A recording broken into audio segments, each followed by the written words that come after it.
గజకేసరి రాజయోగంతో ఈ రాసులకు అఖండ ధనయోగం. ఈ నెల 28వ తేదీన చంద్రుడు వృషభరాశి నుంచి మిథునరాశిలోకి ప్రవేశించాడు. అదే సమయానికి బృహస్పతి కూడా అదే రాశిలోకి సంచారం చేస్తాడు. ఇలా ఈ రెండు గ్రహాలు కలవడం వల్ల శక్తివంతమైన గజకేసరి రాజయోగం ఏర్పడింది. కొన్ని రాసులవారికి ఈ యోగం అదృష్టాన్ని మోసుకొస్తోంది. లక్ష్మీదేవి అనుగ్రహం వల్ల కోటీశ్వరులవుతారు. ఆర్థిక ఇబ్బందులన్నీ తొలగిపోతాయి. మొత్తం 12 రాసులపై ప్రభావం ఉంటున్నప్పటికీ అత్యధిక ప్రభావానికి గురయ్యే 3 రాసుల వివరాలను తెలుసుకుందాం.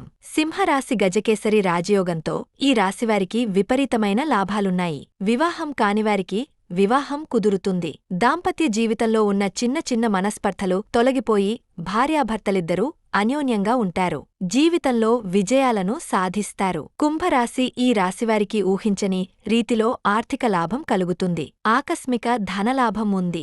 సంపాదన పెరిగే డబ్బును పొదుపు చేస్తారు. ఇతర వ్యాపారాల్లోకి పెట్టుబడి పెడతారు. ఉద్యోగంలో ఊహించని మార్పులు చోటు చేసుకుంటాయి. మిథున రాశి గజకేసరి రాజయోగం వీరికి అదృష్టాన్ని మోసుకొస్తోంది. అన్ని విధాలుగా వీరికి అనేక లాభాలు కలుగుతాయి. పోటీ పరీక్షలకు సిద్ధమయ్యేవారు విజయాలను అందుకుంటారు. సమాజంలో హోదా పెరుగుతుంది.